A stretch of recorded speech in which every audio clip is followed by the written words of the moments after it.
podcast IMO.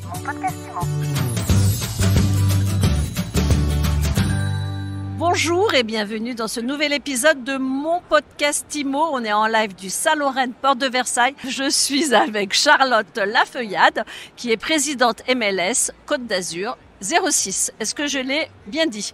Totalement. Et vous êtes administratrice aussi du MLS France. C'est ça. Alors, c'est quoi le MLS pour qu'on comprenne bien?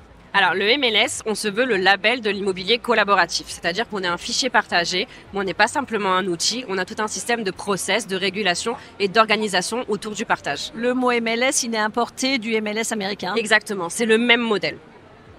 En quoi ça consiste pour un agent immobilier de devenir adhérent? Alors, quand un agent immobilier adhère au MLS, il partage ses mandats exclusifs et seulement ses mandats exclusifs sur une plateforme qu'on a en commun, qui a des passerelles avec nos logiciels métiers pour pas qu'il y ait de double saisie ou qu'il y ait de travail supplémentaire.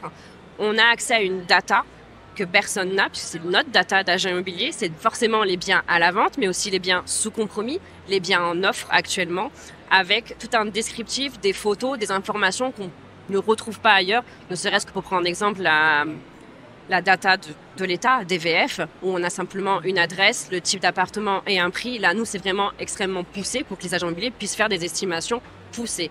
En dehors de ça, on a un système de règles et de régulation parce que malheureusement, on le sait, on a tous des défauts, les agents immobiliers aussi.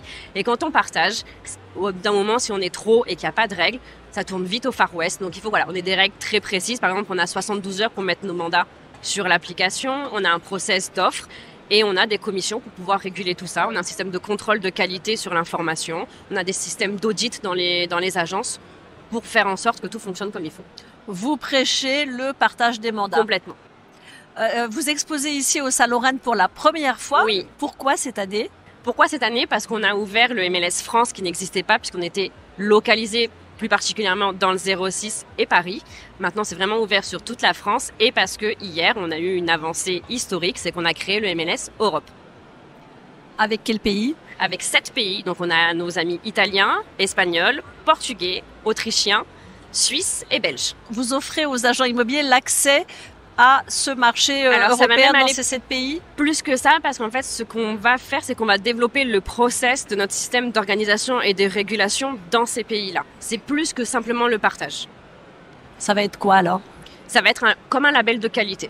Un vrai, comme Bureau Veritas, pour prendre un exemple concret, voilà.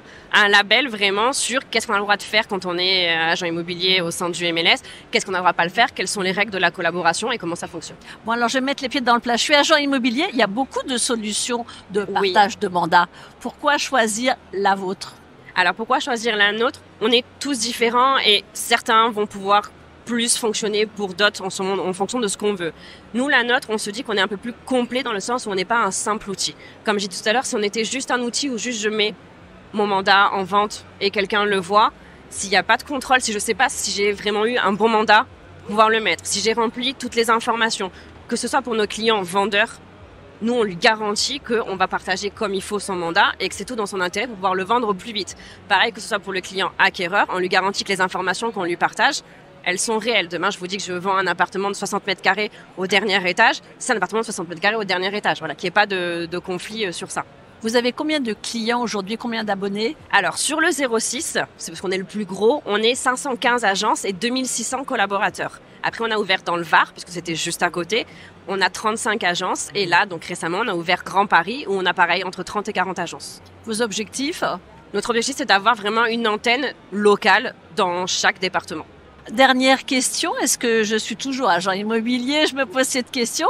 Est-ce que ce serait possible d'adhérer à votre fichier plus aux autres fichiers qui existent sur le marché? Oui, il n'y a pas d'interdiction. Chacun peut adhérer au fichier qu'il veut. Qu'est-ce qu'on a à gagner? Vous avez chiffré de l'avantage pour un agent immobilier de Alors moi, je peux vous le dire, MLS? parce que je suis aussi agent immobilier au sein de ma propre agence.